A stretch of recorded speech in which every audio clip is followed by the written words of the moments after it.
guys, welcome to Sopi Mix Studio Umbiamas, conectando Aruba com o mundo via vídeo podcasting. Conectar conosco, compartilhar ideias e histórias para nos inspirar e para nos abrir. Sopi Mix Studio é plataforma de podcast na Aruba. Follow-nos no Facebook, subscribe no YouTube ou na plataforma de podcast preferida. Escute o podcast preferido que hora e onde escutar. Sopi Mix Studio, powered by Qredits. Botou ideia? Qredits educa e prepara abo para ser um empresário exitoso. De business plan, guia personal e préstamo para negócio até com 100 mil florim. Bira bom mês donho com Qredits. Sopway. Passa na Sopway para o sop, salada, wrap ou flatbread e mais fresco. Com 7 localidades rond Aruba.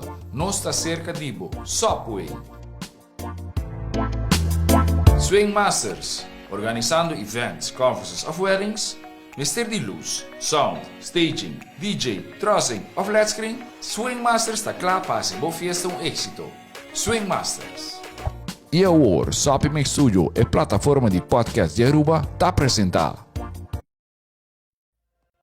Sincerely Carolina is powered by Lindy Boutique, Proframe, Gelatissimo, Neutrogena, and Purina. Hi, happy Monday, happy new week. My name's Carolina and I will be your host for this podcast, Sincerely Carolina. I hope you had a nice weekend and today is an off day. I hope you're enjoying it. This is a pre-recorded episode, so if I make references to today not being Monday, just, it's a pre-recorded episode.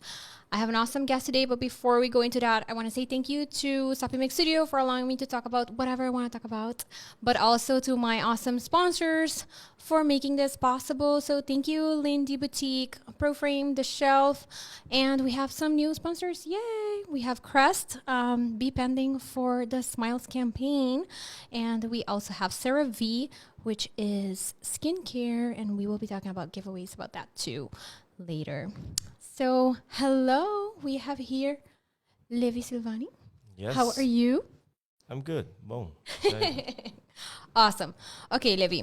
So we will be speaking Papia English today, right? I think that's good. That's my street. So. Awesome. All right. So, Levi, for those of you listening who do not know Levi, can you please tell them who you are and, why you are here today a little bit, and then we'll get into our conversation. So yeah, the short version is Levi Silvanie, Judy Corso, artist and creative entrepreneur. Most people know me from my music. Mm-hmm. And in terms of music, I happen to be on the islands actually. Aruba is the first stop in what have been let's say, long overdue return to music.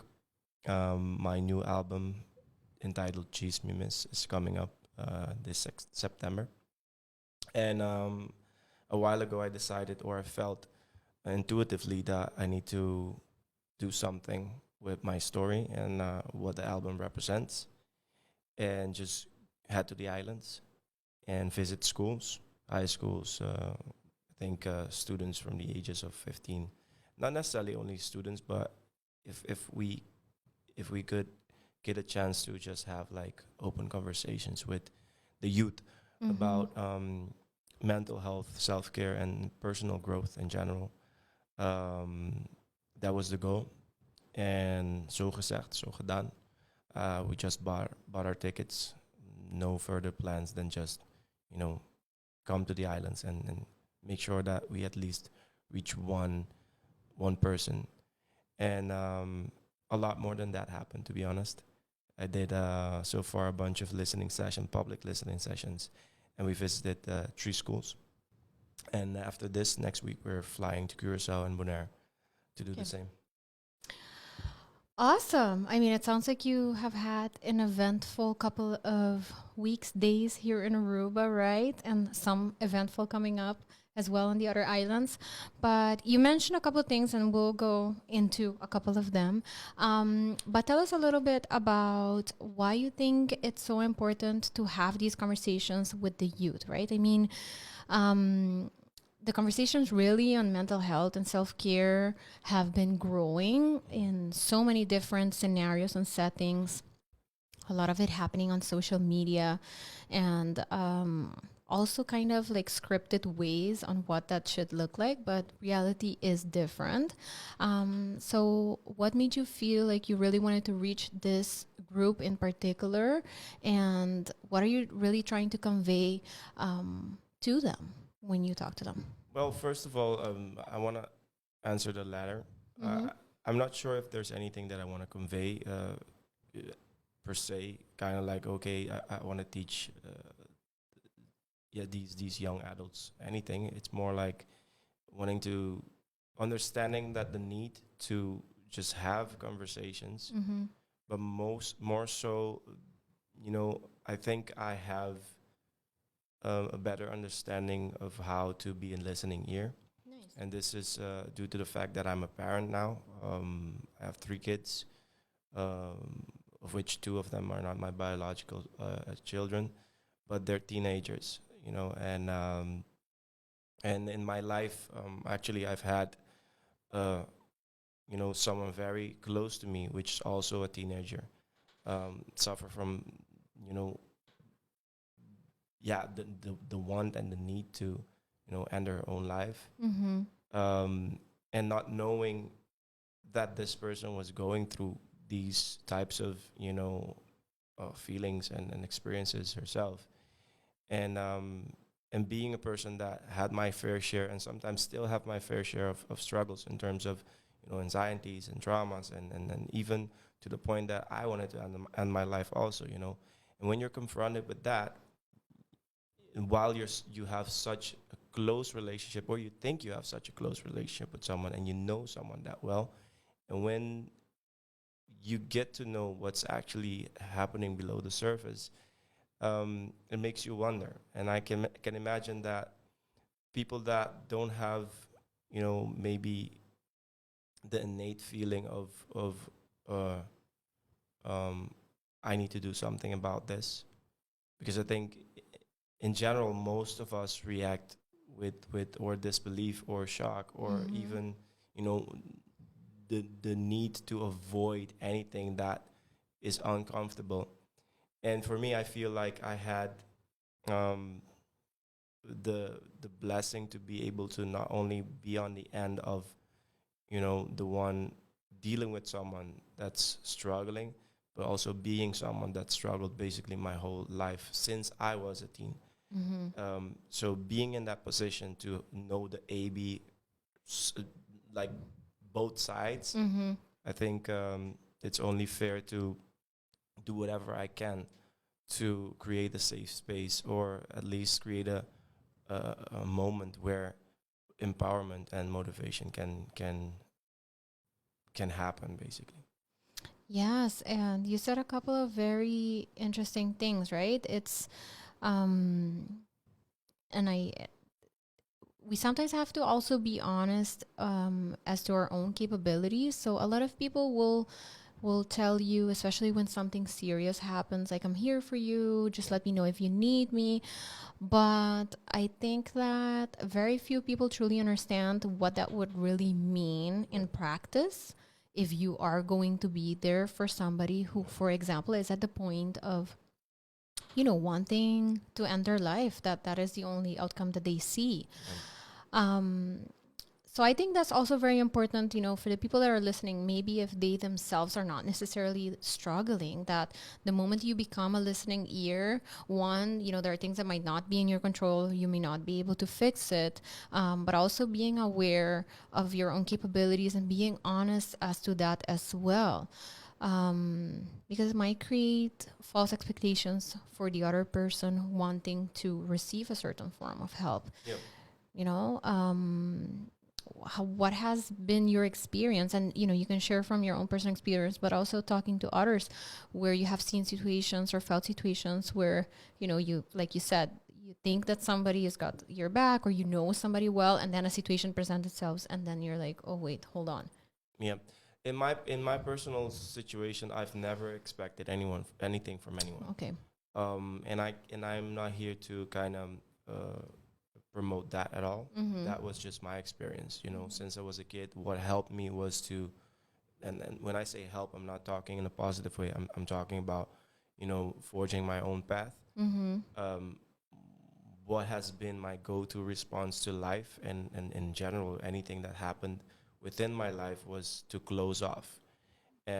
But that came with a genuine sense of do not make it anyone's responsibility for not being able to show up for something that they don't even know. Why? Because if I'm the one just leaving the premises and closing myself off, I can't expect anyone to even know how to support me. So for me, I don't feel that I've ever had to struggle with, you know, people, you know, like I say, letting me down or something like that at all, actually. For me, it was more letting myself down and in many cases. But I can speak on, you know, having the feeling of letting someone else down because, you know, I wasn't even aware of that person going through that. And that made me realize that it is very much possible to be living in the same house with someone that you believe you have an amazing relationship and you speak on a daily basis and try to create moments to dive even deeper into just more than, you know, the koetjes and kalfjes, as they say in Dutch, and still manage to not really know what's happening in this person's life. That was an awakening for me personally to realize that it's also sometimes very impossible to, you know, from a point of intention to support someone if you yourself don't even know how to support. You know, and even if you find out what's happening with someone, and even if you want to support, I also believe that sometimes it's near impossible to support if you literally don't know. So therefore, I believe at the core of everything, it doesn't matter on which side you stand. It's very important to always educate yourself as much as possible. And I think essentially, I think the most practical thing to do always is starts with openness. You know, openness, and I say it very intentionally, openness and not conversations, because even in conversations, you know, conversation plus expectation plus the lack of clarity can also reroute to, you know, disappointments. But openness somehow, when you're open about what you know and what you don't know, that makes it easier, you know, for a conversation to be healthier. Even sometimes when you have to say, like, listen, I'm not the person to be, you know, doing this with you or for you right now. You know, and it could hurt sometimes both parties, but if that's the truth, that's a stronger and healthier point of departure. For sure. So that's why I say, I think at the very core, at the very start of things, for me, to my opinion, I believe openness is very important. Yes, and you know, something that you said that's very important to address, and for us to really sit with that is, indeed, you can be sleeping next to somebody and still be unaware, because it requires a lot of vulnerability for the person who is going through something to open up about it. Sure. But, you know, being vulnerable is one, but also having the tools to be able to communicate. Not everybody, you know, has developed the skill to put into words what emotions they are feeling, you know, what are they are going through. So it's really nice to see that more conversations are happening with younger people, so they start to develop these skills at a younger age. But also, I think another thing that you said about being open, it's also about being fair and honest. I talk to a lot of parents a lot because I'm also involved with children and youth, and parents tend to paint pictures for their children that everything's fine and they're like, you know, they got it all together. And I'm not saying that you should go and like tell your children everything that you're going through, but it's also very important for them to know when you go through hardships, when you are struggling with something, so that they know that those are common emotions and things that happen in humans, so that they don't feel that the moment something is not going okay, that it's too weird for them to talk about it. And something that you posted a couple of days ago and during one of your school tours that I thought was really important and really nice to see that, and you know, that they told you this, that the youth told you this, is that they feel dismissed by adults. And although we all were teenagers at some point, it's very interesting to see how quickly we kind of forget how intense things might feel at a certain age, right? And also because times do change, so different stressors and motivators are happening, so we may not be able to relate to today's youth and what is, you know, causing them anxiety or stress or the pressures that they're having.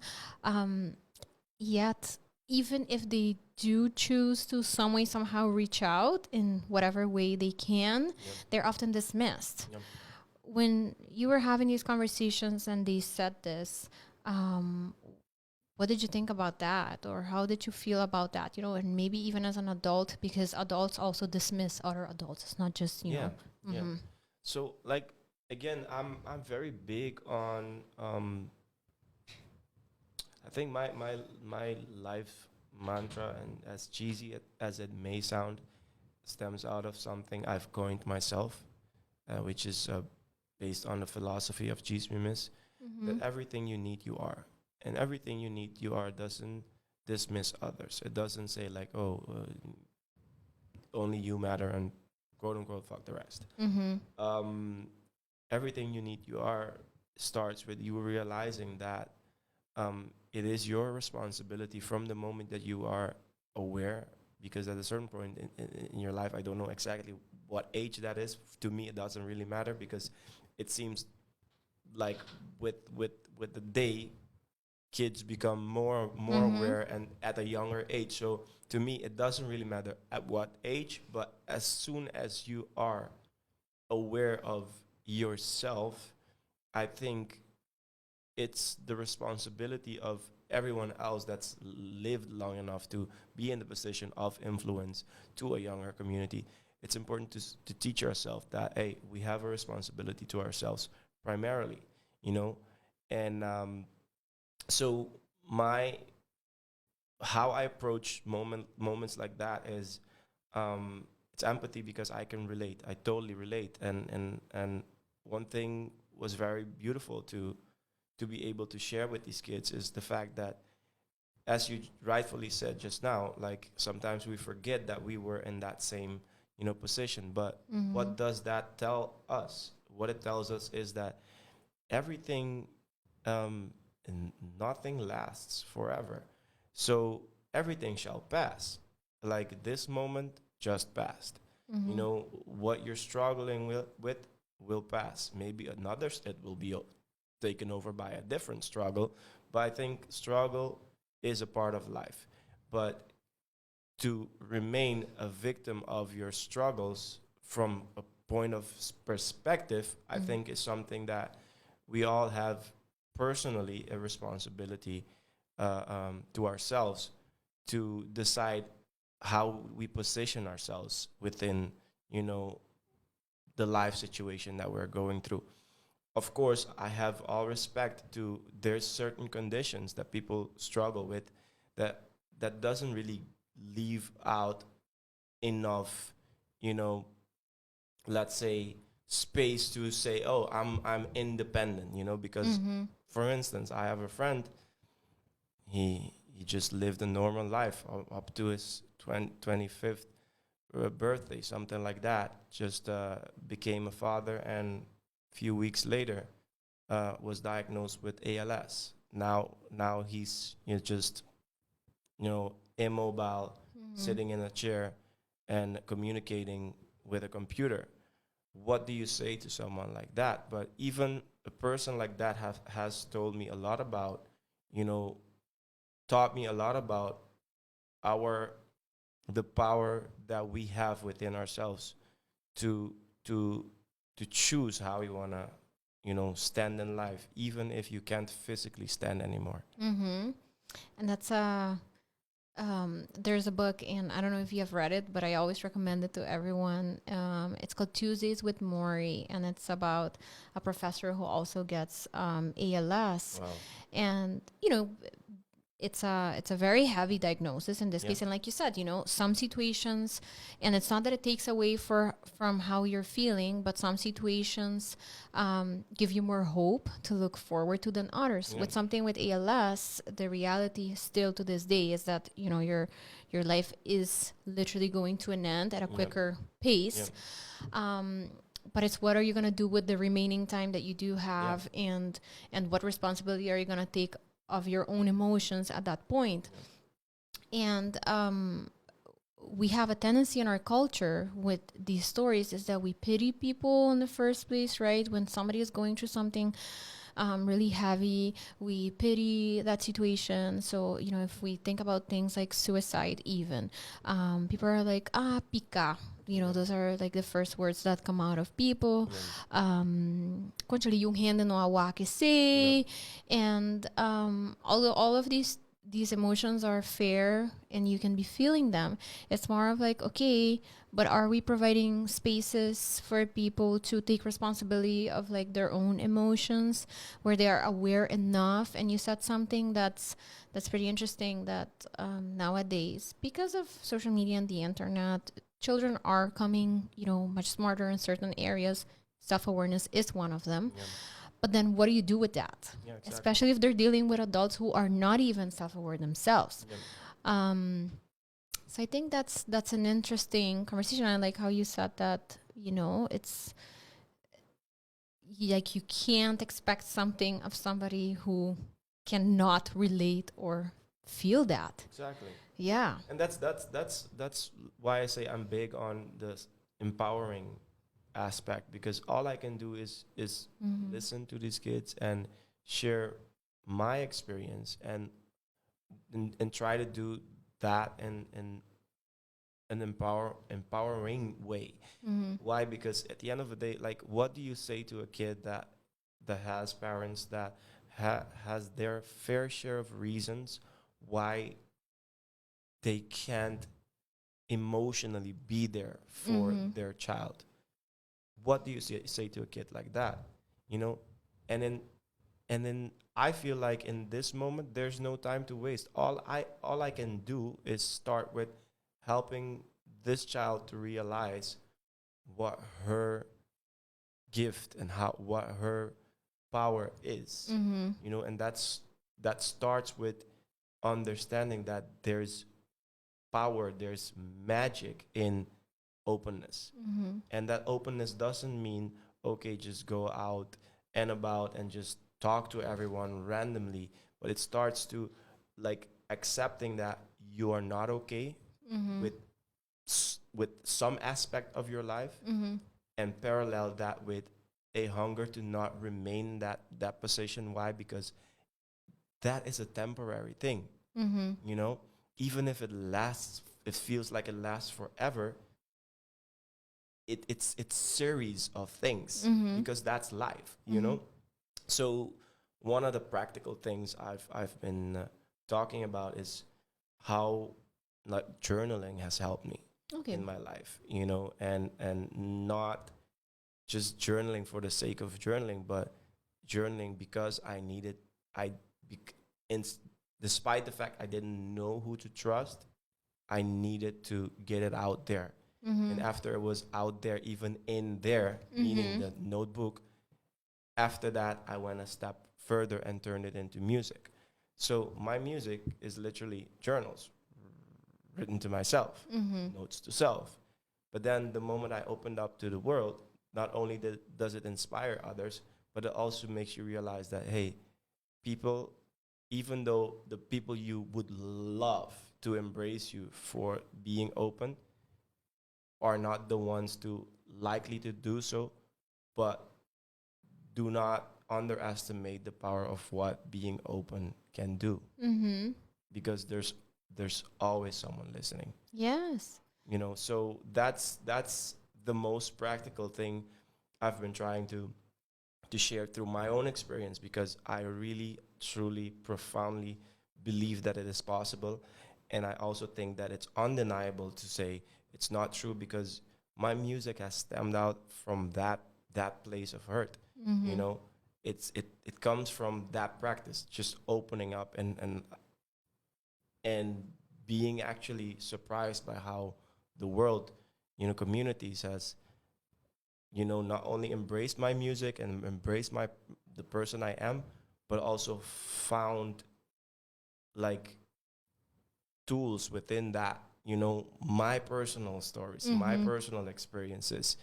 And I think that could be very, very empowering when you tell kids that, hey, listen, your struggle is not only something that's difficult right now, but it's also something that can save a life on the other side, you know. And yeah, so that's kind of my approach. I think that's a really nice way of putting it and communicating it to others too. Like you said, the chances that you are the only one going through, you know, that you're going through are very slim. So, but if you do not reach out, you won't know. And you know, the beauty and the good thing, you know, silver lining of these things are that once somebody has gone through it, they may be able to help you. And, you know, help you in the sense that, you know, nobody can pull you out of something like that, but they can help you with tools, give you ideas, like something like you just mentioned, something like journaling and turning that into music, for example. But also talking, recording. I know people that do voice memos just for themselves of like an emotion that they're feeling. Done it myself. Yeah, video themselves and just save it so that they can process and go back to like, okay, now that I have a clearer mind, let me see where that emotion was coming from.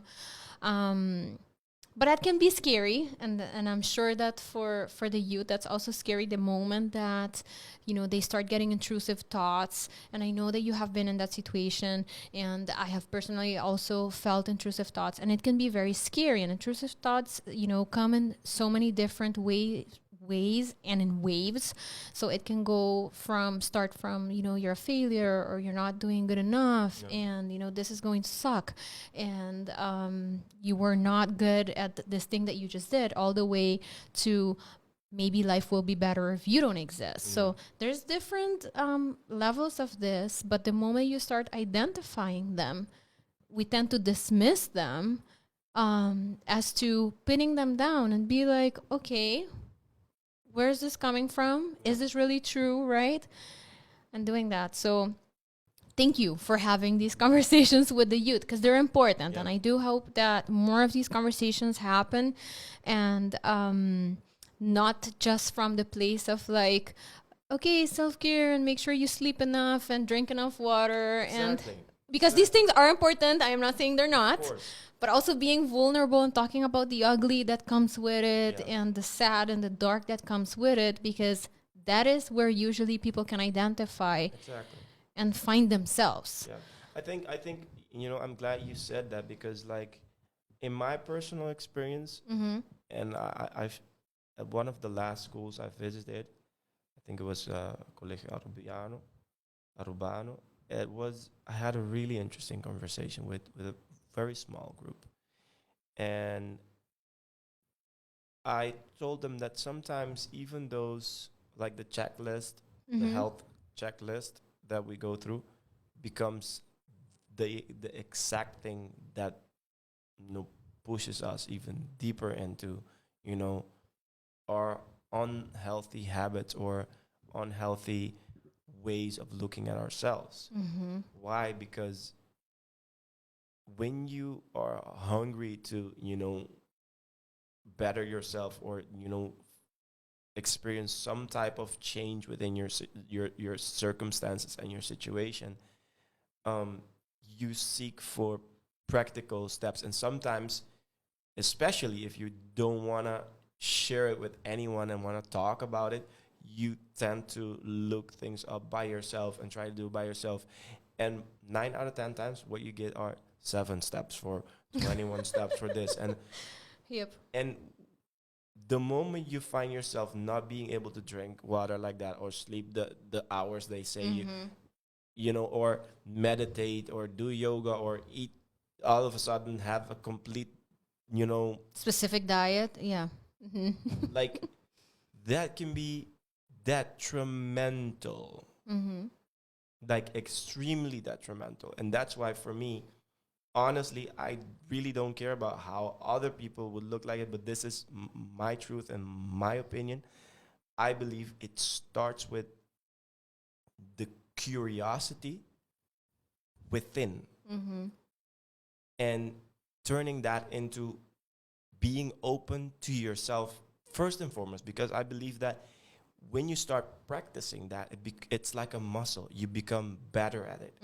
And the better and the opener you are with yourself, the easier it's going to get to open up to others. Yes, for You know, sure. so I've had people come up to me or write me after I opened up about my mental struggles back in October last year and talk to me about, how wow, yeah, that takes a lot, respect, blah, blah, blah. But like before that ever happened or before I even considered doing that, it took me a long time to be able to get to that place with myself, you know?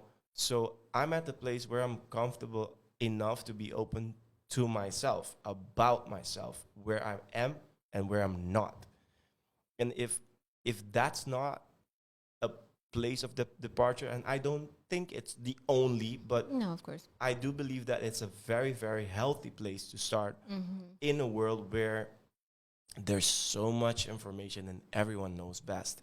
No one knows better than you where you are at in this moment with yourself and what you feel. And I think the key is to learn how to articulate you. But start with doing that by doing it, you know, everything you need, start doing it with yourself. Yep. You That's know? self-introspection. Exactly. And yeah.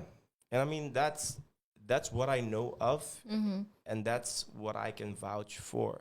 But again, I'm not here to teach anyone, you know, how to, because I The don't believe steps. in it. Yeah, exactly. Yeah. I don't really believe in it, but I do believe in we have to go back to the place where we realize what's our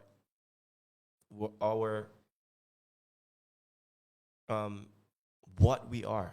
We are life. You know, we need to step away sometimes from who we are and step more into what we are. We are life. And when you understand, just sit back and observe what life is, how life expresses itself, you know, all the shifts, turns, the curves and changes and the moods and the swings. All of that you see outside of yourself in nature and whatnot lives within you as well. But when you think of life, you think of this, you know, endless potential, you know, ultimate potential. That's what we are. And I love to believe that, you know, that's a very, very important reminder to anyone that's struggling or not. Because even though you can't relate with, you know, dealing with mental health or whatnot, you might know someone that needs you to remind them that, you know, you are life. That's what I think. And that's the thing. I think that we, for some reason, although we are talking more about it, we still perceive people who are going through, you know, a heavy period as something very distant. Yeah.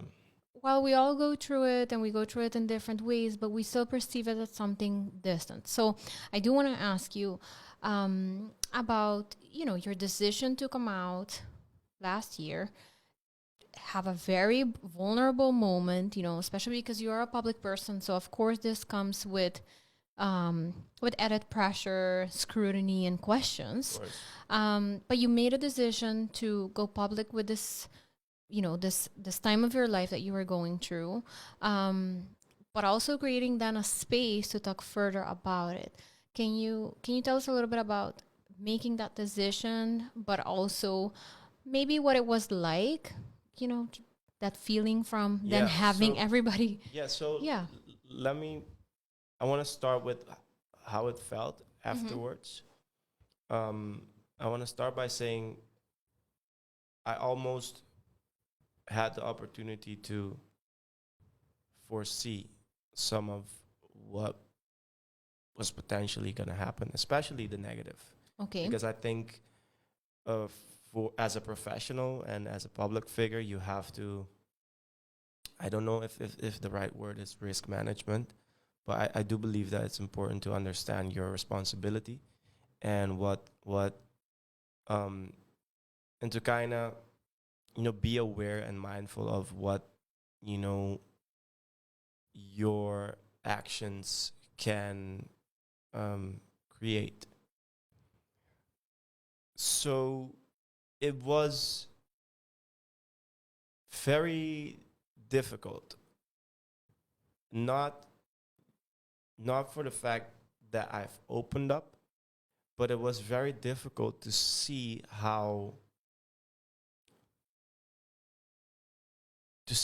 people brush it off, or how people can, like you said, scrutinize it, or even say like, oh, I had people in the position to, take this narrative and push it even further, and use the opportunity to open up the conversation even more. Literally went like, oh, this is a marketing stunt for an album.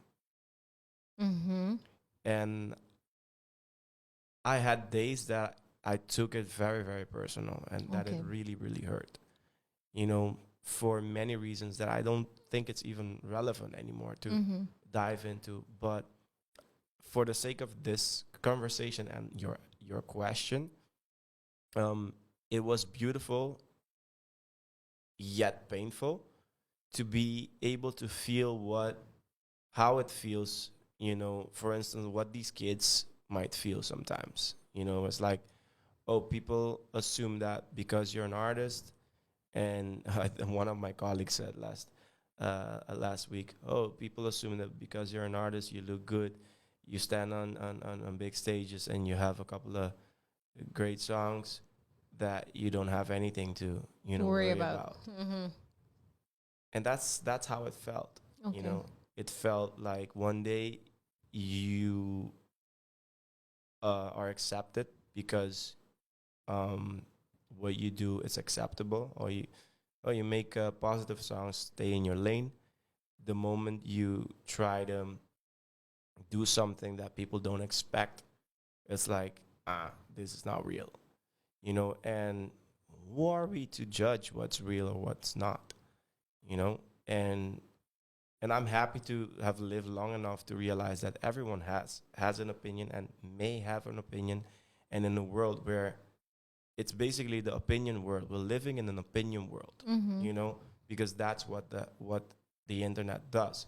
So it's two things. If you have something against the opinion world and the opinions of everyone of the world, then you literally have to not be here, or not be on the internet. But it's unavoidable. So to me, that's why I say I needed to do that risk management, or have that self-aware moment with myself and with my team, and talk about it, and really kind of predict what are the different responses and feedbacks that we might get.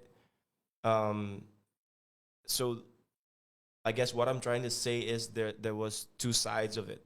There was a personal side, because long before I even open up to my team, which to them it was also obviously a surprise, but there was that phase before, and that phase is a personal, intimate moment. That's a personal transition before it even gets to the point that the world gets to see it.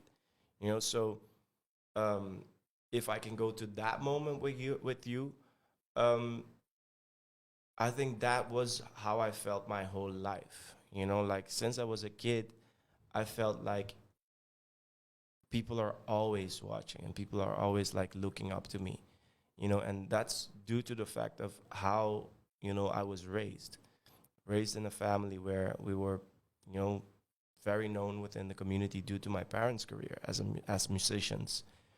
And but I never really liked being in the spotlight like that. Not as a a famous person, but also just in general, I don't really like being on the spot.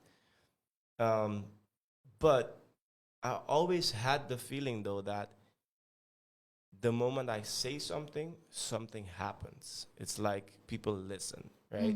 And for most of my life, I tried to run away from that. And so last year's, I think somewhere around this time, at the beginning of the year, last year, I felt that that was the next thing I needed to do. Because whenever we would have the chance to dive deeper into my backstory, you'll understand more. But like, for me, my evolution was one of, trying to fit the expectations of, or what I thought people expected of me as an artist, to one of being a person that also makes music, and just living life in a way that works for him, and now I'm that guy, and being that person, I had to make peace with the fact that, okay, now I'm not just only the person that when he talks, people listen, but I actually have a platform. I actually have an audience. I actually have influence within the communities, and not saying something about, my truth, which is something that everyone might relate to, is literally running away from something that I'm wired to do. So it was pretty much a no-brainer. The challenge was more like if I will accept the challenge, yes or no. And like I said, for me, I made it a sport to be successful in life, not successful financially or in my career, but just be successfully at becoming a better version of myself, because back in the days I used to hate myself. I used to dislike myself. And that was translated into, a hunger and a desire to really, change my circumstances and change my life into a better life. And that sharing that video was me, being true to not even being true, but like stepping up to, what I know I'm supposed to do. Even though honoring that. Really. Yeah, because if I saw myself as a an artist, a musician, probably I would have written a song about it, but I didn't write a song about it. I just share about it in every way possible, not through a homemade video that was sent to my parents the moment I opened up in my life for the first time to family, and took it to another level and wrote a whole, album, and worked with people, about this transition in my life, about this whole story, and now going on this tour, visiting schools. So for me, it's not that video, or it's how I've been living every day of my life, ever since. And ever since, it's not ever since that video, but ever since I realized that I can't, continue to live like this anymore. So it was a very conscious decision, and I think that it's also important for everybody to know that, like you said, it's about you and openness with yourself, but also that you have to at some point make a decision with yourself. You have that responsibility with yourself to decide whether or not you like your life and what are you going to do about that. And Yeah, and like you said, honoring also the reality that you do have a platform. And yes, of course, you get to pick and choose. Doesn't mean that because you have a platform, you all of a sudden have an extra responsibility, but also deciding that this will honor that person that you are and want to become better at. Yeah.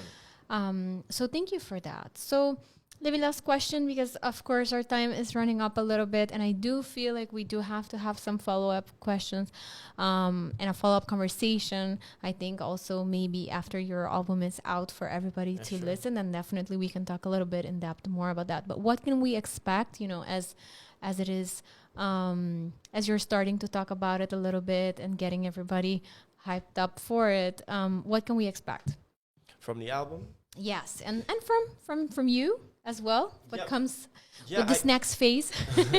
Well, I guess from me, it's difficult to say because what you hear is what you're getting, So I don't have like any plans with what I'm gonna do next. I just know what I'm doing now, and what I'm doing now is just really focus on sharing my gift, and in any way possible. And the album is a representation of that. And specifically what people can expect of the album.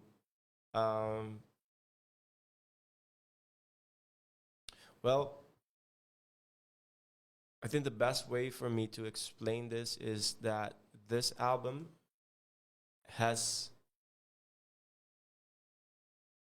been an important tool in my life, because this album has been sitting on the shelves for almost 2 years now. And in the past 2 years, I've seen, the deepest moments in my life, some of the deepest moments in my life, and this album has been a soundtrack for me in many of the moments where I felt like, okay, this is it.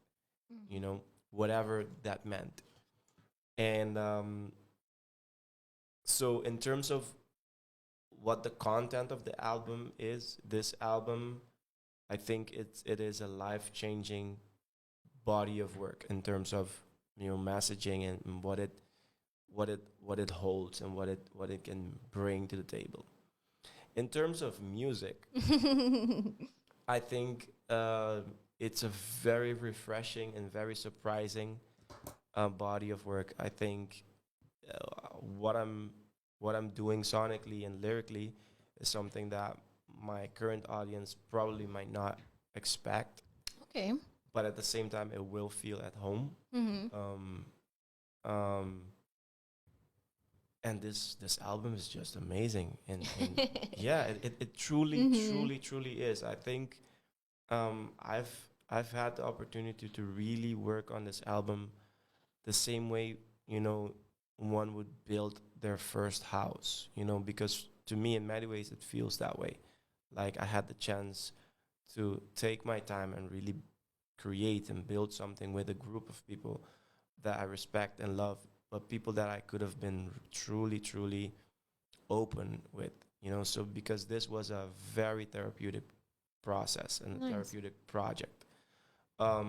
So definitely an album that you can vibe and dance and just jam to, but at the same time, it is something that in the moments in life that you really need a pick me up and a shift, it's definitely that tool, And at this point, it's not something I believe anymore, but I've seen it in practice. I've seen how people react to the album and what it does, and it's magical. And I'm very, very excited to see how this pans out. So, release date? Well, release date, I'm not disclosing yet. Release month is September 2022. Okay. But it's definitely coming now, because I've already, said it, so now I have to commit to it. And Yes. I'm committing to it. Yes. So for everyone who had a chance, I'm sure that you enjoyed the listening sessions. You will not have more in Aruba for now, but I guess we'll hear if you will. I'm actually hoping to Okay. do a lot more, Awesome. but for now, that was it basically. Yes. All right. Yes. Okay, Levi. So I have this thing that I do with my guests, and it's called kindness cards. And I usually pick a couple and then see how the conversation goes, and Okay. then I decide which one I think fits best. But this one says you light up the room, and I think that when we think about lighting up the room, we think of like something very bubbly or loud, or. But in this case, it's just you light it up in the sense of like creating that light bulb and shining light on, those very simple things that we all carry, but sometimes neglect to honor and be accountable for. So that's why I decided that this card fits you. I can keep this? Yes, it's for you. Super, I like it. It made me smile right away. Yay! Oh, wow. Yes, I decided to start doing this, and also because what I hope to achieve with these conversations on Sincerely Carolina is that curiosity, right? So hopefully a thing or two that you said resonates with our listeners, and maybe encourages them to think a little bit further on that. Yeah. And start their own conversations with those around them. So I do hope that this did that for them. I also want to encourage all of you listening to head over to Levi Silvanie's website, which also has some interesting information on there. I like what you did with that too. I think that's really important, and information should be accessible. So thank you also for that. Is there anything else that you want to leave us with before we close off this episode? Well, I think I said a lot, but but I do want to say again, I think two things that really worked for me, and that I feel that I can share with others is curiosity towards yourself, internal curiosity. That's one. Really like buy one of those big flashlights, and whenever you get the chance to just walk within your thoughts and just without judging, and just take a look. Take a look at your thoughts, take a look at your feelings, and do it as much as possible. The more you do it, the more you learn about yourself. And because we spend a lot of time learning about everything else and sometimes everybody else, but we don't know ourselves. And we skip ourselves, the self that we are within the conversation with another person, but that no one hears, only you. Are you listening? Are you paying attention? Are you curious? So that curiosity, and the other part is, and then start practicing openness, being open towards yourself, and allow what you discover to be, to be there. It doesn't mean that it has to stay that way. But if you can't even accept that that's where you are, how would you know where you're going, or if you've gotten there? So those two things, internal curiosity and just openness. Thank you so much for that. I really enjoyed our conversation. I really enjoyed many of the things that you said. These are things that resonate with me as well. And I love that you are bringing it forward, with your platform and your music to the youth. So thank you for that. Keep doing that. And again, I hope that we have more conversations. Again, for all of you listening, that we have usually Learn and Win Wednesdays. So I don't know if I'm going to do like a quiz necessarily of our conversation of today, but I'm going to see if I can post like a question or something. Okay. And then, yes, of course, you can win fun prizes because I know some of you really enjoy that. But I also enjoy that that moment of interaction with my listeners. So again, Livy, thank you. Thank you to Sopi Mix Studio for allowing us to have this conversation. Thanks to for my the awesome. invite. Yes, no. And I hope you enjoy the islands further. And, we will chit chat a little bit afterwards about maybe having more of these youth conversations. So thank you, everyone. Have a nice week. And thank you to my awesome sponsors again, Lindy Boutique, Proframe, The Shelf, Crest, and CeraVe. I will see you all again next week, and we will start the parenting series then. So I'm excited about that as well. All right. Bye. Ciao. Sincerely Carolina is powered by Lindy Boutique, Proframe, Gelatissimo, Neutrogena, and Purina.